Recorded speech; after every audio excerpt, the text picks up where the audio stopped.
সুপ্রিয় দর্শক, আসসালামু আলাইকুম। আপনাদের সবাইকে সিআইএ নিউজের পক্ষ থেকে স্বাগত জানাই।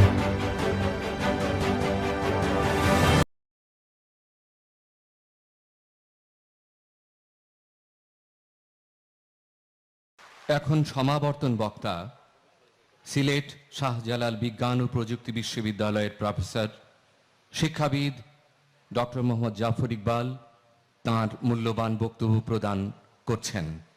সমাবর্তন বক্তা প্রফেসর ডক্টর মোহাম্মদ জাফর ইকবাল।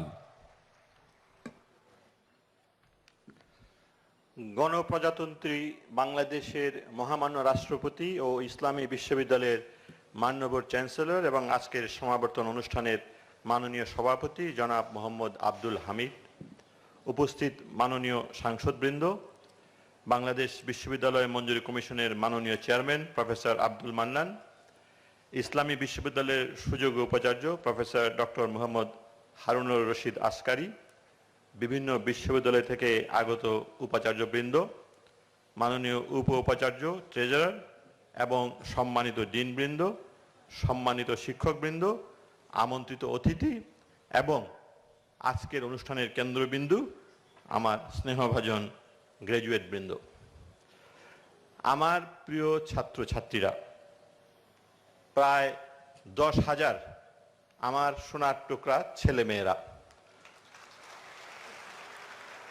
আজকের দিনটি তোমাদের জন্য খুবই গুরুত্বপূর্ণ একটি দিন। এটি একই সাথে সবচেয়ে আনন্দের একটি দিন। আমার অনেক বড় সৌভাগ্য যে আজকে তোমাদের এই আনন্দের দিনটিতে আমি তোমাদের সাথে কিছু সময় কাটাতে পারছি।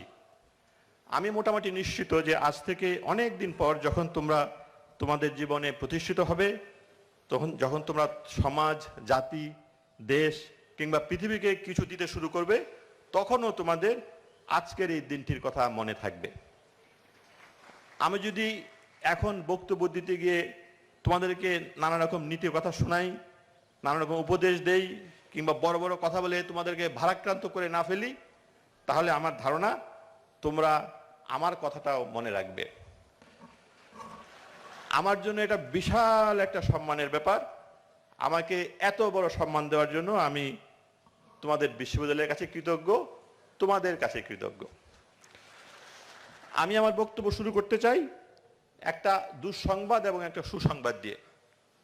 কোনটা আগে বলবো?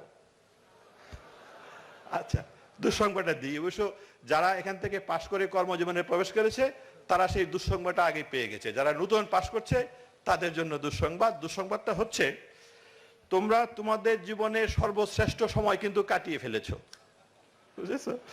আজকে এখন এই মুহূর্ত থেকে তোমাদের জীবনের সর্বশ্রেষ্ঠ যে সময়, সেটা আস্তে আস্তে একটা স্মৃতি হয়ে যাচ্ছে। তোমরা এখন যতই চেষ্টা করো বিশ্ববিদ্যালয়ের সেই বাধা বন্ধনহীন, বেহিসাবি, স্বপ্নীল, উদ্যম, তারুণ্যের জীবনটি আর ফিরে পাবে না। এখন যে জীবনে পা দিতে যাচ্ছ সেটি হচ্ছে কি একটা কঠোর বাস্তবতার জীবন। সুসংবাদটি হচ্ছে, লেখাপড়া শেষ করে তোমরা যে বাংলাদেশে তোমাদের কর্মজীবনে প্রকাশ করবে, সেই বাংলাদেশ দারিদ্র পীড়িত ভঙ্গুর অর্থনীতির একটি দেশ নয়। এই বাংলাদেশের অর্থনীতি উন্নয়নের মহাসড়কে উঠে গেছে। আমি আমার ছাত্র জীবন শেষ করে যে বাংলাদেশ কর্মজীবনে প্রবেশ করেছিলাম, সেখানে আমাদের মাথাপিছু আয় ছিল মাত্র $110। বিশ্ববিখ্যাত অর্থনৈতিক সাময়িকী দ্য ইকোনমিস্ট জানিয়েছে এখন বাংলাদেশে তোমাদের মাথাপিছু আয় $1,538 মার্কিন। পাকিস্তান থেকে $68 মার্কিন বেশি। আমি যদিও পাকিস্তানের নাম উচ্চারণ করতে চাই না, কোথায় পাকিস্তান আর কোথায় বাংলাদেশ। তখন অর্থনীতির আকার ছিল মাত্র $8 বিলিয়ন, এখন তার আকার $250 বিলিয়ন বেশি। আমরা যখন বিশ্ববিদ্যালয়ে পড়তে গিয়েছি, আমাদের শিক্ষকরা আমাদের পরিষ্কার করে বলে দিয়েছিলেন যে বাবারা, পাশ করার পরে দেশে কিন্তু তোমাদের কোনো চাকরি নেই। এখন গত বছরে দেশ বিদেশে 24 লক্ষ মানুষের কর্মসংস্থান হয়েছে। যুদ্ধ বিধ্বস্ত বাংলাদেশে আমাদের স্বপ্ন দেখার কোনো সুযোগ ছিল না। তোমাদের এই বাংলাদেশ নিয়ে তোমরা স্বপ্ন দেখতে পারবে, কারণ যুক্তরাজ্য ভিত্তিক প্রাইস ওয়াটারহাউস কুপার্স এক প্রতিবেদনে বলেছে যে সামনের বছরগুলোতে পুরো পৃথিবীতে যে 3টি দেশ খুবই দ্রুত গতিতে প্রবৃদ্ধির ধারা বজায় রাখবে, তার একটি হচ্ছে গিয়ে বাংলাদেশ। তোমরা একটা পাবলিক বিশ্ববিদ্যালয়ে লেখাপড়া শেষ করে জীবনের পরের ধাপে পা দিতে যাচ্ছ, প্রাইভেট বিশ্ববিদ্যালয়ের সাথে তুলনা করে তোমাদের ধারণা হতে পারে যে তোমরা বুঝি খুবই অল্প খরচে একটা ডিগ্রি পেয়েছো। সেটা কিন্তু সত্যি নয়। তোমাদের লেখাপড়ার জন্য অনেক টাকা খরচ হয়েছে, তোমরা সেটি টের পাওনি, কারণ তোমাদের পিছনের এই খরচটুকু করেছে সরকার। সরকার এই অর্থটুকু পেয়েছে এই দেশের চাষিদের কাছ থেকে, শ্রমিকদের কাছ থেকে, খেটে খাওয়া মানুষদের কাছ থেকে। আমি তোমাদের শুধু মনে করিয়ে দিতে চাই, এই দেশের অনেক দরিদ্র খেটে খাওয়া মানুষ হয়তো তার নিজের সন্তানকে স্কুল কলেজ শেষ করে ইউনিভার্সিটি পর্যন্ত পাঠাতে পারেনি, কিন্তু তার হাড় ভাঙা খাটুনির অর্থ দিয়ে তোমরা লেখাপড়া করেছো। এখন তোমরাই ঠিক করো তোমাদের এই শিক্ষাটুকু দিয়ে তুমি কার জন্য কি করবে। অবশ্যই তুমি তোমার কর্মজীবন গড়ে তুলবে, কিন্তু তার পাশাপাশি যাদের অর্থে তুমি লেখাপড়া করেছো সেই দারিদ্র মানুষের ঋণ তোমাদের কিন্তু শোধ করতে হবে। সেই ঋণ কিভাবে শোধ করবে তোমরা নিজেরাই ঠিক করে নাও। আমরা আমাদের দেশকে জ্ঞানে বিজ্ঞানে এগিয়ে নিয়ে যেতে চাই, তোমাদের সেই দায়িত্ব পালন করতে হবে। তোমরা কি জানো, জ্ঞানে বিজ্ঞানে দেশকে এগিয়ে নেওয়ার জন্য তোমাদের হাতে যে অস্ত্রটি রয়েছে সেটি কোনো হেলাফেলা করার বিষয় নয়, সেটার নাম হচ্ছে গিয়ে মস্তিষ্ক, যেটি এই বিশ্ব ব্রহ্মাণ্ডের সবচেয়ে মূল্যবান, সবচেয়ে জটিল, সবচেয়ে চমকপ্রদ, সবচেয়ে বিস্ময়কর এবং সবচেয়ে রহস্যময়। 10,000 কোটি নিউরনের 1.5 কোটি ওজনের এই মস্তিষ্কটি আমরা কিভাবে ব্যবহার করব তার উপর নির্ভর করবে তোমার ভবিষ্যৎ, তোমার দেশের ভবিষ্যৎ এবং পৃথিবীর ভবিষ্যৎ। কিন্তু তোমরা কি জানো, এই মহামূল্যবান রহস্যময় মস্তিষ্কটি নিয়ে এখন সারা পৃথিবীতে একটা অবিশ্বাস্য ষড়যন্ত্র চলছে। আমি নিশ্চিত তোমরা অনেকেই এর মাঝে নিজের অজান্তে সেই ষড়যন্ত্রে পা দিয়েছ। এই ষড়যন্ত্রের নাম সোশ্যাল নেটওয়ার্ক, সংক্ষেপে ফেসবুক। শিক্ষক হিসেবে আমি লক্ষ্য করেছি 2013-14 সাল থেকে ছাত্র ছাত্রীদের মাঝে এক ধরনের গুণগত অবক্ষয় শুরু হয়েছে, তাদের মনোযোগ দেওয়ার ক্ষমতা কমে এসছে এবং তাদের বিশ্লেষণী ক্ষমতা হ্রাস পেয়েছে। পৃথিবীর সব মানুষেরই বিজ্ঞান এবং প্রযুক্তি নিয়ে এক ধরনের মোহ রয়েছে। অনেকেরই ধারণা প্রযুক্তি মানে ভালো, প্রযুক্তি মানে গ্রহণযোগ্য। আসলে সেটি পুরোপুরি সত্যি নয়। পৃথিবীতে ভালো প্রযুক্তি যেরকম আছে ঠিক সেরকম অপ্রয়োজনীয় প্রযুক্তি, এমনকি খারাপ প্রযুক্তি আছে।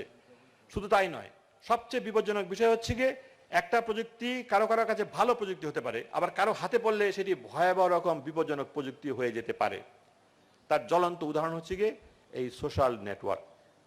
আমি অনেকগুলো উদাহরণ দিতে পারবো, যেখানে একটা সামাজিক নেটওয়ার্ক বা সোশ্যাল নেটওয়ার্ককে একটা বৈচিত্র্যময় সৃজনশীল উদ্যোগের জন্য ব্যবহার করা হয়েছে। দুর্ভাগ্যক্রমে আমি এর চাইতে অনেক বেশি উদাহরণ দিতে পারবো, যেখানে আমি তোমাদেরকে দেখাতে পারবো এই সামাজিক নেটওয়ার্ক শুধুমাত্র সময় অপচয়ের কাজে ব্যবহার করা হচ্ছে। শুধু যদি সময়ের অপচয় হতো আমরা সেটা প্রতিরোধ করতে পারতাম, কিন্তু সারা পৃথিবীতে জ্ঞানীগুণী মানুষেরা এক ধরনের আতঙ্ক নিয়ে আবিষ্কার করেছেন যে এটি আমাদের চিন্তা করার প্রক্রিয়াটি পাল্টে দিয়েছে। আমরা এখন কোনো কিছু মন দিয়ে পড়ি না, সেটা নিয়ে চিন্তা করি না, বিশ্লেষণ করি না। আমরা এখন শুধু কিছু তথ্য দেখি, তাতে চোখ বোলাই এবং নিজেকে অন্য 10 জনের সামনে প্রচার করি, লাইক দিই। বিজ্ঞানী এবং গবেষকরা দেখিয়েছেন একজন মানুষ যেরকম কোকেন, হেরোইন কিংবা ইয়াবাতে আসক্ত হতে পারে, ঠিক সেরকম সামাজিক নেটওয়ার্কও আসক্ত হতে পারে। মাদকে নেশাসক্ত একজন মানুষের নির্দিষ্ট সময় পরে পরে মাদক না পেলে সে অস্থির হয়ে যায়, তার মস্তিষ্কে বিশেষ ধরনের কেমিক্যাল নির্গত হতে শুরু করে। বিজ্ঞানীরা দেখিয়েছেন সামাজিক নেটওয়ার্কে আসক্ত একজন মানুষ নির্দিষ্ট সময়ে তার সামাজিক নেটওয়ার্কের সময় অপচয় না করতে পারলে সে অস্থির হয়ে যায়, তার মস্তিষ্ক বিশেষ ধরনের কেমিক্যাল নির্গত হতে শুরু করে। খুব সহজ ভাষায় বলা যায়, সত্যিকারের মাদক আসক্তির সাথে সামাজিক নেটওয়ার্কের আসক্তির কোনো পার্থক্য নেই। যারা এখনো আমার কথা বিশ্বাস করতে পারছো না তাদেরকে ফেসবুকের উদ্যোক্তা প্রেসিডেন্ট জুকারবার্গ না, আরেকজন শন পার্কারের বক্তব্যটি শোনা উচিত। তিনি বর্তমান ভয়াবহ আসক্তি দেখে আতঙ্কিত হয়ে বলেছেন যে শুধু খোদাই বলতে পারবে আমরা না জানি পৃথিবীর বাচ্চাদের মস্তিষ্কের কি সর্বনাশ করেছি। আমি তোমাদেরকে মোটেও নতুন প্রযুক্তি নিয়ে আতঙ্কিত করতে চাই না। আমরা অবশ্যই চাইবো তোমরা নতুন ধরনের প্রযুক্তি নিয়ে আগ্রহ, সেটা নিয়ে পরীক্ষা নিরীক্ষা করো। আমি শুধু একটা বিষয় আলাদাভাবে মনে করিয়ে দিতে চাই, যদি আমার এই সমাবর্তন বক্তৃতা থেকে তোমরা মাত্র একটা লাইন মনে রাখতে চাও তাহলে এই লাইনটি মনে রাখো। লাইনটি কি? লাইনটি হচ্ছে গিয়ে তোমরা প্রযুক্তিকে ব্যবহার করবে, কিন্তু প্রযুক্তি যেন কখনোই তোমাদেরকে ব্যবহার করতে না পারে। মনে রেখো, আধুনিক প্রযুক্তি অনেক সময় পরজীবী প্রাণীর মতো, তারা তোমাদের পুষ্টি খেয়ে বেঁচে থাকে। তোমরা সবাই জানো এই দেশটির অর্থনীতি তিনটা পিলারের উপরে, একটা হচ্ছে গার্মেন্টস কর্মী, যার প্রায় পুরোটাই মহিলা, দ্বিতীয়টি হচ্ছে গিয়ে চাষি, যাদেরকে আমরা অবহেলা করি, এবং তৃতীয়টি হচ্ছে গিয়ে প্রবাসী শ্রমিক, যারা বিদেশ বিভুঁয়ে নিঃসঙ্গ প্রবাস জীবনে দেশের জন্য রেমিটেন্স অর্জন করে যাচ্ছেন। সবাইকে লক্ষ্য করেছো, এই দেশের অর্থনীতিকে ধরে রাখার জন্য এই তিনটা পিলারে কিন্তু শরীরের ঘাম ফেলে কাজ করে যাচ্ছে। তোমাদের মতো কিংবা আমাদের মতো শিক্ষিত মানুষ যারা মস্তিষ্ক দিয়ে কাজ করি, তারা কিন্তু এখনো অর্থনীতির চতুর্থ পিলার হতে পারি নাই। আমাদের চতুর্থ পিলার হতে হবে। আমাদের মেধাকে নিয়ে দেশের শ্রমজীবী মানুষের পাশে দাঁড়াতে পারবে। যতক্ষণ পর্যন্ত আমরা সেটি করতে না পারবো, ততক্ষণ দেশের প্রতি আমাদের দায়িত্ব পালন করা হবে না। কিন্তু কেন আমরা আমাদের মেধা, মস্তিষ্ক, মনন নিয়ে এখনো দেশের শ্রমজীবী মানুষের পাশে দাঁড়াতে পারছি না? তার বড় একটা কারণ, এই দেশের দরিদ্র মানুষেরা যারা নিজের সন্তানকে বিশ্ববিদ্যালয়ে পাঠাতে পারেনি, তাদের অর্থে পড়াশোনা করে এই দেশের সবচেয়ে সফল বিশ্ববিদ্যালয়ের সবচেয়ে সফল শিক্ষার্থীদের জীবনের প্রথম স্বপ্ন হচ্ছে গিয়ে বিদেশে পাড়ি দেওয়া। এটি অসাধারণ একটি ব্যাপার হতো যদি জীবনের কোনো একটি সময় তারা দেশে ফিরে আসতো, কিন্তু আমাদের খুবই দুর্ভাগ্য, তারা ফিরে আসছে না। এই দেশের সবচেয়ে মেধাবী ছেলেমেয়েদের প্রতিভাটুকু আমরা আমাদের নিজেদের দেশের জন্য ব্যবহার করতে পারছি না। তোমরা যারা সত্যিকারের জীবনে প্রবেশ করতে যাচ্ছ, তাদেরকে একটা সত্যি কথা জানিয়ে দেই, মাতৃভূমিতে থেকে মাতৃভূমির জন্য কাজ করার আনন্দ আর কোনো কিছুতে নেই। ডক্টর মোহাম্মদ শহীদুল্লাহ একটা খুব সুন্দর কথা বলেছিলেন। তিনি বলেছিলেন, প্রত্যেকটা মানুষের তিনটি করে মা থাকে। একজন হচ্ছে জন্মদাত্রী মা, একটি হচ্ছে মাতৃভাষা, অন্যটি হচ্ছে মাতৃভূমি। কথাটি পুরোপুরি সত্যি। মাতৃভূমি আসলেই মায়ের মতো। আমার সহজ সরল সাদাসিধে মাকে ছেড়ে আমি যেরকম কখনোই উচ্চ শিক্ষিতা চৌকস সুন্দরী একজন মহিলাকে মা ডাকি না, তাই না? ঠিক সেরকম দেশের বেলাতেও এটা সত্যি। আমি আমার এই সাদামাটা দেশকে ছেড়ে চকচকে ঝকঝকে একটা দেশকে নিজের মাতৃভূমি হিসেবে গ্রহণ করে বাকি জীবন কাটিয়ে দিতে পারবো না। আমি সেটা বলতে পারি কারণ আমি এর ভিতর দিয়ে এসেছি। তোমরা এই দেশের একটি পাবলিক বিশ্ববিদ্যালয় থেকে বের হয়ে যাচ্ছ, এই বিশ্ববিদ্যালয়ের মশালটি এখন তোমাদের হাতে। তোমরা কর্মজীবনে কি করো তার উপর নির্ভর করবে এই বিশ্ববিদ্যালয়ের সুনাম। তাই তোমাদের আকাশ ছোঁয়া স্বপ্ন দেখতে হবে। মনে রেখো, বড় স্বপ্ন না দেখলে কিন্তু বড় কিছু অর্জন করা যায় না। এই দেশটি তরুণদের দেশ। 52 সালে তরুণেরা এই দেশে মাতৃভাষার জন্য আন্দোলন করেছে, রক্ত দিয়েছে। 71-এ সেই তরুণরাই মাতৃভূমির জন্য যুদ্ধ করেছে, অকাতরে রক্ত দিয়েছে, প্রাণ দিয়েছে। যুদ্ধাপরাধীদের বিচারের দাবিটিও এই তরুণরা এই দেশে প্রতিষ্ঠিত করেছে। আমাদের দেশটি এখন যখন পৃথিবীর বুকে মাথা তুলে দাঁড়াতে যাচ্ছে, আবার সেই তরুণেরাই সবচেয়ে বড় ভূমিকা রাখবে। তরুণদের প্রতিনিধি, তোমাদের দেখে আমি অনুপ্রাণিত হই, আমি ভবিষ্যতের স্বপ্ন দেখি। তোমাদের প্রতি কৃতজ্ঞতা, ভবিষ্যৎ নয় স্বপ্ন দেখার জন্য, আমাকে একটি নতুন সুযোগ করে দেওয়ার জন্য। সবার জন্য ভালোবাসা।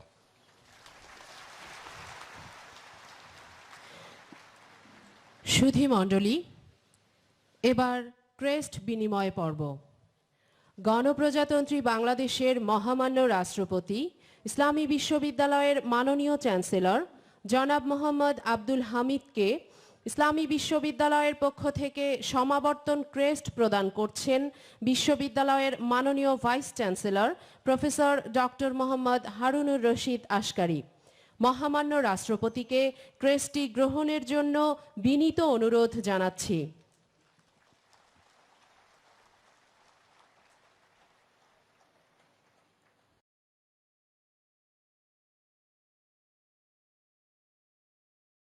ডক্টর মোহাম্মদ জাফর ইকবালকে সমাবর্তন ক্রেস্ট প্রদান করছেন।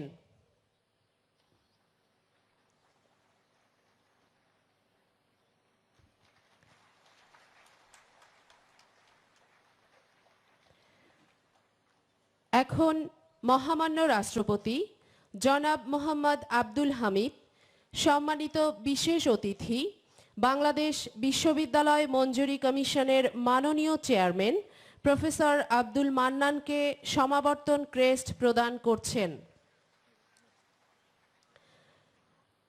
এখন মহামান্য রাষ্ট্রপতি জনাব মোহাম্মদ আব্দুল হামিদ ইসলামী বিশ্ববিদ্যালয়কে রাষ্ট্রপতির ক্রেস্ট প্রদান করছেন। ইসলামী বিশ্ববিদ্যালয়ের পক্ষ থেকে বিশ্ববিদ্যালয়ের মাননীয় vice chancellor professor doctor Mohammad Harunur Rashid Askari ক্রেস্টটি গ্রহণ করছেন। ধন্যবাদ মহামান্য রাষ্ট্রপতি।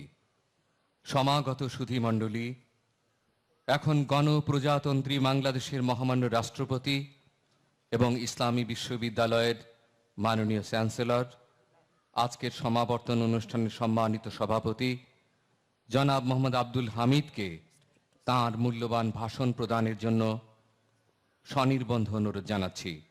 সুধীবৃন্দ, মহামান্য রাষ্ট্রপতি।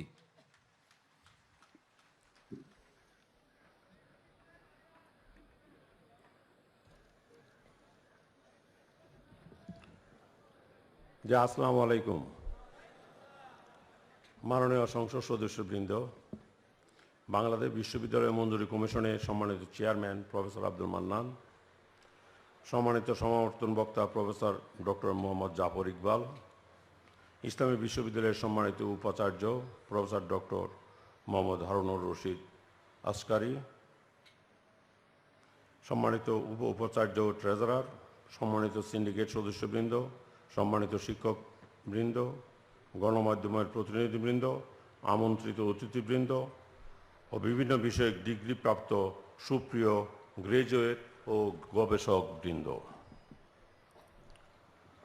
বাংলাদেশের সাংস্কৃতিক ঐতিহ্যে সমৃদ্ধ জনপদ গাঙ্গেয় বৈধৌত পলল সমভূমি কুষ্টিয়ায় অবস্থিত ইসলামী বিশ্ববিদ্যালয়ের চতুর্থ সমাবর্তনের এই স্মরণীয় ও বর্ণাঢ্য অনুষ্ঠানে উপস্থিত থাকতে পেরে আমি অত্যন্ত আনন্দিত।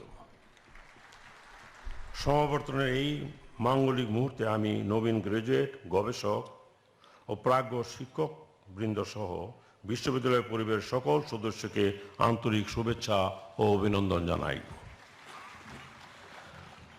বাঙালি জাতির অবিসংবাদিত নেতা, জাতির পিতা বঙ্গবন্ধু শেখ মুজিবুর রহমানের স্বপ্নের স্বাধীন বাংলাদেশের আনুষ্ঠানিক সূচনা ও যুদ্ধকালীন সরকার পরিচালিত হয়েছিল বৃহত্তর কুষ্টিয়ার মুজিবনগরের ঐতিহাসিক আম্রকাননে। তাই বাংলাদেশ ও বাঙালি জাতিসত্তাকে এতদ অঞ্চলের মাটি নানাভাবে সঞ্জীবিত উজ্জীবিত করেছে। বক্তব্যের শুরুতে আমি পরম শ্রদ্ধার সাথে স্মরণ করছি সর্বকালের সর্বশ্রেষ্ঠ বাঙালি, স্বাধীন সার্বভৌম বাংলাদেশের মহান স্থপতি জাতির পিতা বঙ্গবন্ধু শেখ মুজিবুর রহমানকে। স্মরণ করছি মহান মুক্তিযুদ্ধ সহ স্বাধিকার ও গণতান্ত্রিক আন্দোলনে যারা জীবন উৎসর্গ করেছেন সেই সব শহীদদের। আমি তাদের বিধি আত্মার মাগফিরাত ও শান্তি কামনা করছি। সম্মানিত সুধী, কুষ্টিয়া দেশের সাংস্কৃতিক রাজধানী হিসেবে খ্যাত। প্রখ্যাত বাউল সাধক ও সুরস্রষ্টা লালন শাহের সাধন ভূমি কুষ্টিয়া। বাংলা সাহিত্যে অমর কীর্তি বিষাদ সিন্ধু রচয়িতা মীর মোশাররফ হোসেনের জন্ম এই মাটিতে। শুধু তাই নয়, বাংলা সাহিত্যের চিরনন্দিত প্রতিভা রবীন্দ্রনাথ ঠাকুরও বহুমাত্রিক প্রতিভার পুষ্টি সাধন ঘটেছে এই জেলার পদ্মা গড়ের জল হাওয়া মাটিতে। এখানেই বিশ্বকবি আবিষ্কার করেছিলেন বাংলাদেশ ও বাঙালির প্রকৃত সত্তা। এই কৃতি ব্যক্তিত্বের পাশাপাশি শ্রদ্ধার সঙ্গে স্মরণ করছি কাঙ্গাল হরিনাথ মজুমদার, গগন হরকরা, বিপ্লবী বাঘা যতীন, কৃষক আন্দোলন নেতা শামসুদ্দিন আহমেদ, প্রখ্যাত আইনবিদ বিচারপতি ডক্টর রাধা বিনোদ পাল সহ এই উর্বর মানব জমিনের আরও অসংখ্য গুণী ব্যক্তিত্বকে। কুষ্টিয়ার ঐতিহ্য উপলব্ধি করে উপমহাদেশের প্রখ্যাত সাহিত্যিক অন্নদা শঙ্কর রায় একদা বলেছিলেন, কোট, আমার শেষ জীবনে কাটাতে চায় কুষ্টিয়া জেলায়, বাংলাদেশের হৃদয় যেখানে, আনকোট। সম্মানিত সুধীমণ্ডলী, বিশ্ববিদ্যালয় কেবল পাঠদান কেন্দ্র নয়, বরং তা উচ্চশিক্ষা ও গবেষণার শ্রেষ্ঠ পাদপীঠ। শিক্ষার্থীদের পরিপূর্ণভাবে গড়ে তুলতে এবং তাদের বিশ্ব নাগরিকে পরিণত করতে বিশ্ববিদ্যালয়ের ভূমিকা খুবই গুরুত্বপূর্ণ। তাই কারিকুলাম ভিত্তিক শিক্ষার পাশাপাশি মুক্ত চিন্তা, জাতীয় ও আন্তর্জাতিক বিভিন্ন ইস্যুতে আলোচনা, জাতি গঠনমূলক কর্মকাণ্ড, সমকালীন ভাবনা, সাংস্কৃতিক চর্চা, খেলাধুলা ইত্যাদি সৃজনশীল কর্মকাণ্ড শিক্ষার্থীদের কেবল দক্ষ ও পরিপূর্ণ করে না, কুপমণ্ডকতার বেড়াজাল থেকে বেরিয়ে এনে তাদের বুদ্ধিবৃত্তিক চেতনাকেও পরিপুষ্ট করে। এর প্রভাব ব্যক্তির জীবনে তো বটেই, সামষ্টিক জীবনকেও গভীরভাবে প্রভাবিত করে। আজকাল বিভিন্ন উচ্চশিক্ষা প্রতিষ্ঠানে অসহিষ্ণুতা, উগ্রবাদ, জঙ্গিবাদ, মৌলবাদের মতো নেতিবাচক কর্মকাণ্ডে জাতি গভীর উদ্বেগের সাথে প্রত্যক্ষ করছে। আমি মনে করি এর উদ্ভব ও বিকাশ হয়েছে মুক্ত চিন্তা ও সংস্কৃতি চর্চার অভাবে। জাতির অমিত শক্তি যুব সমাজ। যুব সমাজের শক্তি ও সম্ভাবনাকে দেশ গঠনের কাজে লাগাতে আমাদের যুব সমাজকে অবশ্যই অপসংস্কৃতির প্রভাব মুক্ত হয়ে স্বাধীন চিন্তার অধিকারী হতে হবে, মানবিক উদার হতে হবে। তা হলেই আমরা লক্ষ্য প্রাণের বিনিময়ে অর্জিত স্বাধীনতার কাঙ্ক্ষিত লক্ষ্য অর্জন করতে পারব এবং এর সুফল জাতির কাছে পৌঁছাতে পারব। একজন শিক্ষক, শিক্ষার্থী, গবেষক, অভিভাবক, ছাত্র সংগঠন সহ সকলকে সম্মিলিতভাবে অবদান রাখতে হবে। আমাদের স্মরণ রাখতে হবে সাম্প্রদায়িক সম্প্রীতি ও পারস্পরিক সহাবস্থান আমাদের হাজার বছরের সুমহান ঐতিহ্য। এই ঐতিহ্যের উপর ভিত্তি করেই আমাদের সমাজ ও সভ্যতা এগিয়ে চলছে। একে বহমান রাখতে হবে। জাতির পিতা বঙ্গবন্ধু 1972 সালের 7 জুন ঐতিহাসিক সরোয়ার্দী উদ্যানে প্রদত্ত ভাষণে বলেছিলেন, কোট, বাংলাদেশ হবে ধর্মনিরপেক্ষ রাষ্ট্র। ধর্মনিরপেক্ষ মানে ধর্মহীনতা নয়। এই মাটিতে ধর্মহীনতা নাই, ধর্ম নিরপেক্ষতা আছে, আনকোট। সম্মিলিতভাবে বঙ্গবন্ধুর সেই ভাবনা আমাদের বাস্তবায়ন করতে হবে দেশ ও জাতির স্বার্থে। আমাদের তরুণ প্রজন্ম বাঙালির চিরায়ত মূল্যবোধ, ইতিহাস ও ঐতিহ্যে সমৃদ্ধ হয়ে জাতি গঠনে অবদান রাখবে, জাতি তা প্রত্যাশা করে। প্রাজ্ঞ সুধীজন, আমাদের মহান মুক্তিযুদ্ধের মাধ্যমে অর্জিত স্বাধীনতার অন্যতম অঙ্গীকার ছিল সমৃদ্ধ সোনার বাংলা গড়ে তোলা। দেশকে সঠিক গন্তব্যে পৌঁছে দেওয়ার লক্ষ্যে সরকার সুনির্দিষ্ট পরিকল্পনা ঘোষণা করেছে। ইতিমধ্যে ডিজিটাল বাংলাদেশ রূপকল্প 2021, রূপকল্প 2041 ঘোষণার মাধ্যমে দেশকে উন্নয়নের মহাসড়কে যুক্ত করা হয়েছে। গৃহীত হয়েছে আগামী 2030 সালের মধ্যে টেকসই উন্নয়নের লক্ষ্যমাত্রা পূরণে কার্যকর পদক্ষেপ। মাথাপিছু আয়, জাতীয় প্রবৃত্তি, নারীর ক্ষমতায়ন, স্যানিটেশন, কৃষি, শিক্ষা, স্বাস্থ্য ইত্যাদি ক্ষেত্রে আমরা দৃশ্যমান অনেক সাফল্য অর্জন করেছি। নিজস্ব অর্থায়নে পদ্মা সেতুর মতো বৃহৎ প্রকল্প বাস্তবায়িত হচ্ছে। বঙ্গবন্ধু স্যাটেলাইট মহাকাশে উৎক্ষেপণের অপেক্ষায় রয়েছে। তবে আমাদের এখানেই থেমে থাকলে চলবে না। সামনে আমাদের অনেকগুলো দুরূহ চ্যালেঞ্জের মোকাবেলা করতে হবে।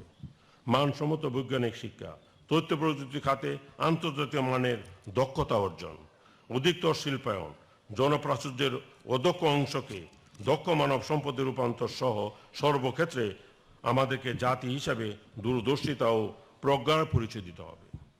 আমাদের পরিচিত অবয়বকে করে তুলতে হবে আরও তীক্ষ্ণ, মেধাদীপ্ত ও প্রতিযোগিতা সক্ষম। সার্বিক যোগ্যতার শক্তিতেই আমাদের বিশ্বের অন্যান্য জাতির কাছ থেকে সমীহ আদায় করে নিতে হবে। কেননা মর্যাদা ও অধিকার দানের বিষয় নয়, যোগ্যতা ও দক্ষতা প্রদর্শনের বৌদলতেই অর্জনের বিষয়। সম্মানিত সুধীমণ্ডলী, উন্নত জাতি গঠনে চায় উন্নত নাগরিক। আর উন্নত নাগরিক গঠনে বিশ্ববিদ্যালয়ে রয়েছে গুরুত্বপূর্ণ দায়িত্ব ও কর্তব্য। জাতীয় সমস্যার আলোকে কার্যকর নতুন জ্ঞান সৃষ্টি, উদ্ভাবন সৃষ্টির শক্তির সৃষ্টি, প্রয়োগ, সুফল দানে সক্ষম বৈচিত্র্যধর্মী গবেষণার জন্য আমরা বিশ্ববিদ্যালয়ের উপর অনেকখানি নির্ভরশীল। জাতির গঠনমূলক উচ্চমান অভিমুখী পরিকল্পনা সফল করতে বিশ্বের অগ্রসর জাতিগুলোর সমকক্ষ হতে এবং আন্তর্জাতিক নেতৃত্বের আসনে উন্নীত হতে আমাদেরকে সুপরিকল্পিতভাবে কঠোর শ্রমদান করতে হবে। বিসর্জন দিতে হবে ক্ষুদ্র স্বার্থ।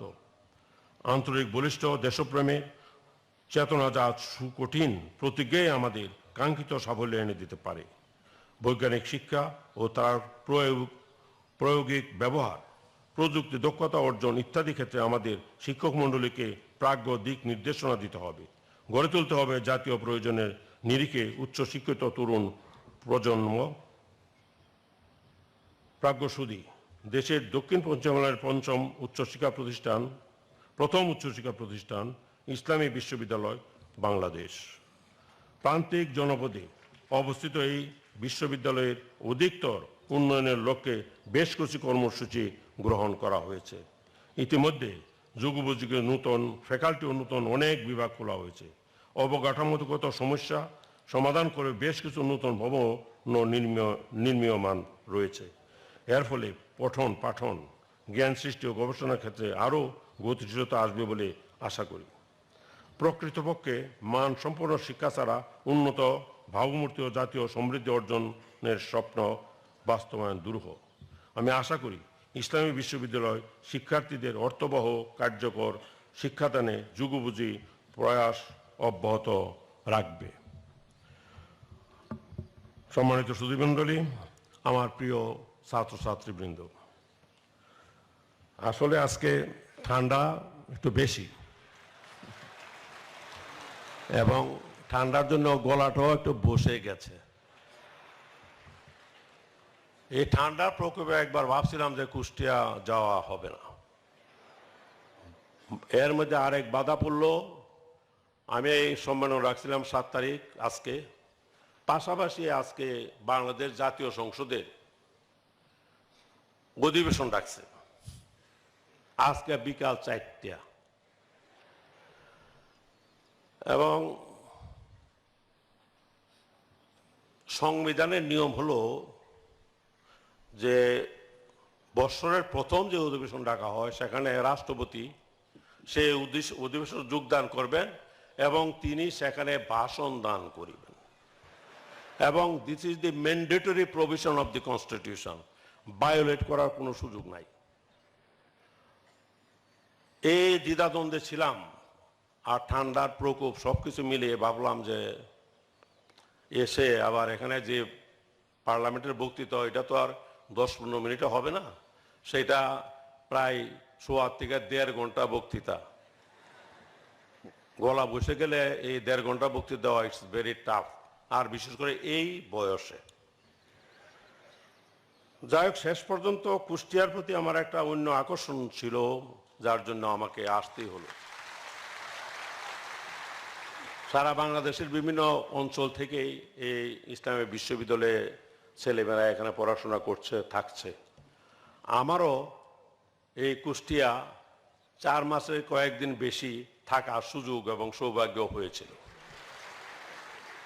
1976 সাল আমি ময়মনসিংহে 7 মাস জেল খাটার পরে আমাকে ট্রান্সফার করলো এই কুষ্টিয়া জেলে।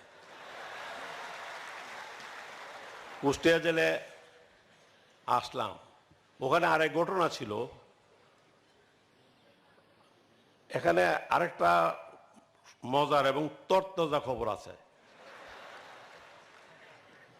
জাফর সাহেব তো সুন্দর করে বলতে পারে, আমি তো এত সুন্দর করে বলতে পারি না, কারণ ওনারা তো মাস্টার মানুষ, লেখাপড়া ভালো জানে, আর আমি ছাত্র হিসাবে ছিলাম একেবারে রাম ছাত্র।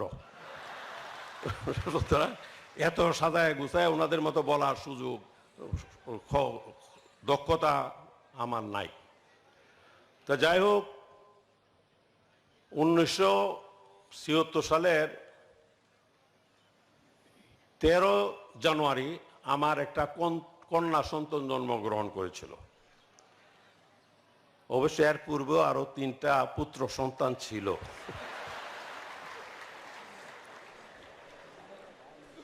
এই কন্যা সন্তান জন্মগ্রহণ করার এই 2 মাস পরে, 2 মাস 5-7 দিন পরেই আমাকে গ্রেপ্তার করা হলো। গ্রেপ্তার করার পরে তো ময়মনসিংহের থেকে পরে কুষ্টিয়া আসলাম।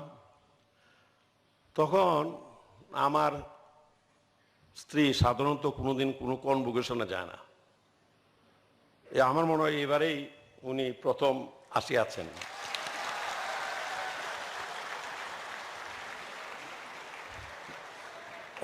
অনেক সতর্কতার সঙ্গে আমিও চিঠি লিখতাম।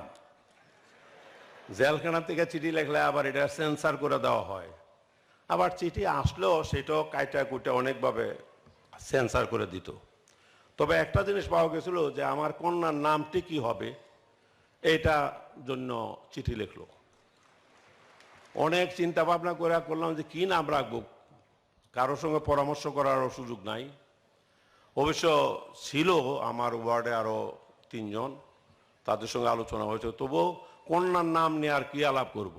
শেষ পর্যন্ত চিন্তা করলাম এই কুষ্টিয়া ছিল ব্রিটিশ পিরিয়ডে, এটা ছিল নদিয়া ডিস্ট্রিক্ট, নদিয়া ডিস্ট্রিক্ট ছিলাম, সুতরাং মেয়ের নামটা বললাম যে এটা যখন নদিয়া ডিস্ট্রিক্ট ছিল, আসি নদিয়ার সেই পূর্ব ডিস্ট্রিক্টে, মেয়ের নাম নদিয়াই হয়ে যাক। সুতরাং যেখানে বসে তার নাম রাখছি সে মেয়েও ইন্টারেস্টেড হলো, সেও আয়সা পড়ছে।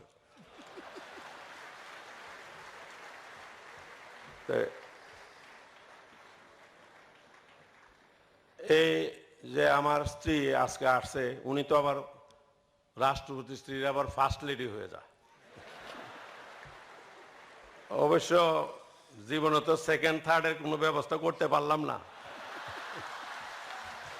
তবে লাস্টের আশা আছে কিনা তাও জানি না। আর যেভাবে পাহারা দিয়া রাখে, লড়ার চড়ার কোনো জো নাই।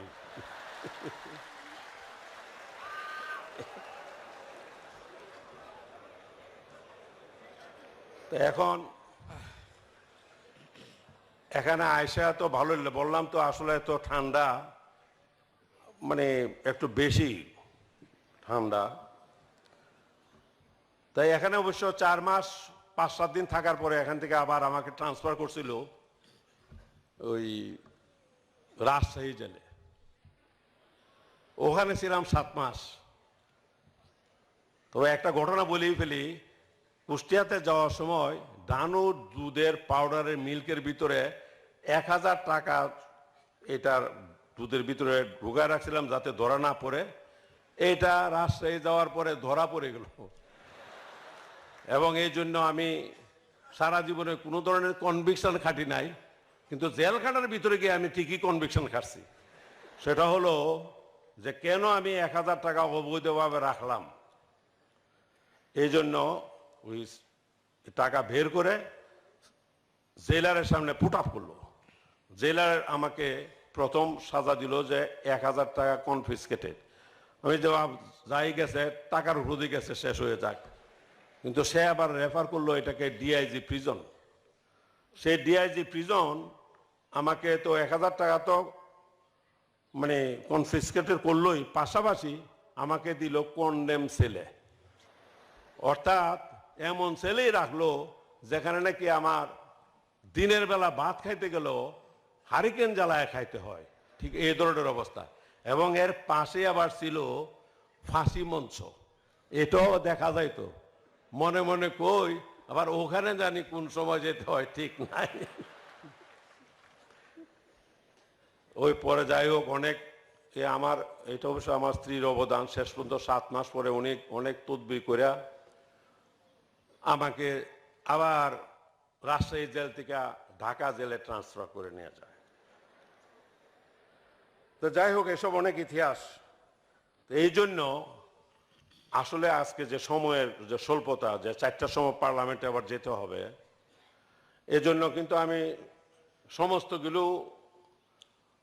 মানে যা অনুষ্ঠানটা সব শেষ করে যে যাওয়াটা, এটা আমার হচ্ছে না। আর সবগুলি যে পূর্বের যেভাবে সিদ্ধান্ত ছিল এটাও করা সম্ভব হচ্ছে না সময়ের অভাবে। কিন্তু এরপরেও এই কুষ্টিয়া আপনাদের মাঝে আসার যে লোভ সংবরণ করতে পারে নাই।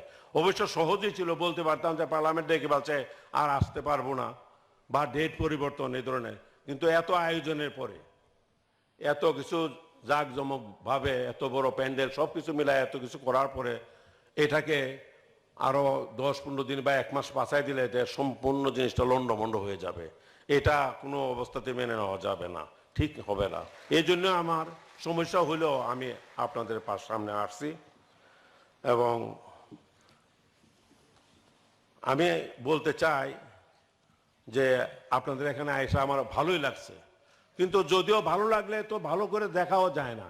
এই যে প্যান্ডেল, আমি প্রায়ই বিভিন্ন কনভোকেশনে গিয়ে বলি যে সাইডের যে যে একটা বাধা মানে বেড়া দিয়ে রাখছেন, অন্ধকার বানিয়ে রাখছেন।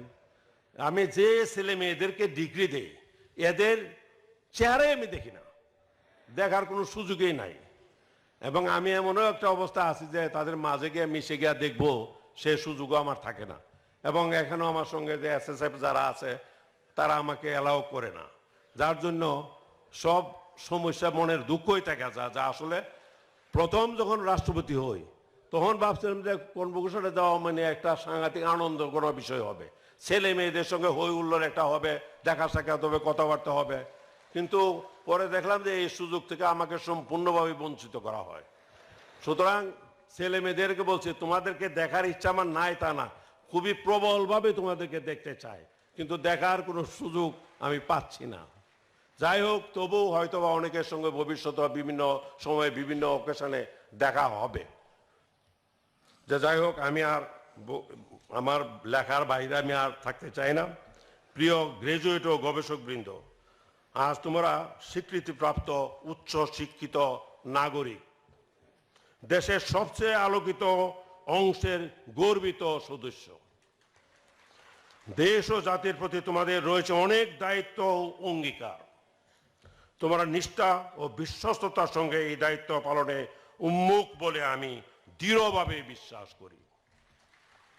তোমরা তোমাদের অর্জিত জ্ঞানের সফল প্রয়োগ ঘটাতে পারলে দেশ অনেক সমস্যা থেকে মুক্ত হবে এবং দেশের উন্নয়ন ত্বরান্বিত হবে। স্মরণ রেখো, তোমাদেরকে শিক্ষিত করার জন্য রাষ্ট্র যে ব্যয় করেছে তাতে রয়েছে দেশের প্রাগ্রসর অনন্য সকলের সঙ্গে পিছিয়ে পড়া শ্রমজীবী কৃষিজীবী মানুষের অবদান, যা জাফর সাহেব একটু আগে বললেন। এই সকল মানুষের কল্যাণে তোমাদের অনেক করণীয় আছে। ইতিবাচক হও, আত্মশক্তিতে ভরসা রাখো, বিবেচনাহীন অনুকরণ নয়, তোমাদের শেকড়ের সংস্কৃতি ও মূল্যবোধকে ভিত্তি করে নতুন যুগের নতুন গানকে আত্মীকৃত করো। এসো সকলে মিলে ইতিবাচকভাবে বদলে ফেলে আমাদেরকে। আগামীতে আমরাই যাতে নেতৃত্ব দিতে পারি বিশ্ব সমাজকে। চলো আরো বেশি ভালোবাসি আমাদের জননী সম দেশকে, প্রাণপণে বুকের গভীর থেকে। আমি ইসলামী বিশ্ববিদ্যালয় বাংলাদেশের উজ্জ্বল ক্রমবিকাশ, ধারাবাহিক উন্নতি ও সর্বোচ্চ সাফল্য কামনা করি। আপনাদের কল্যাণ হোক। খুদা হাফেজ। বাংলাদেশ চিরজীবী হোক। আসসালামু আলাইকুম। ধন্যবাদ মহামান্য রাষ্ট্রপতি, আপনার মূল্যবান ও জ্ঞানগর্ভ ভাষণ প্রদানের জন্য। গণপ্রজাতন্ত্রী বাংলাদেশের মহামান্য রাষ্ট্রপতি এবং এ বিশ্ববিদ্যালয়ের মাননীয় চ্যান্সেলর, আজকের অনুষ্ঠানের সম্মানিত সভাপতি জনাব মোহাম্মদ আব্দুল হামিদকে ইসলামী বিশ্ববিদ্যালয়ের চতুর্থ সমাবর্তন অনুষ্ঠানের সমাপ্তি ঘোষণার জন্য বিনীত অনুরোধ জানাচ্ছি। সম্মানিত সুধীবৃন্দ, প্রিয় ছাত্রছাত্রীবৃন্দ, আমি ইসলামী বিশ্ববিদ্যালয় বাংলাদেশের চতুর্থ সমাবর্তনের আনুষ্ঠানিক সমাপ্তি ঘোষণা করছি এবং সমাবর্তনের পরবর্তী কার্যক্রম সম্পাদনের জন্য উপাচার্যকে দায়িত্ব প্রদান করছি। সকলকে আন্তরিক ধন্যবাদ। সম্মানিত সুধী, মহামান্য রাষ্ট্রপতির সমাপ্তি ঘোষণার সাথে সাথে আপাতত শেষ হলো ইসলামী বিশ্ববিদ্যালয়ের চতুর্থ সমাবর্তন। ধন্যবাদ মহামান্য রাষ্ট্রপতি, ধন্যবাদ সবাইকে।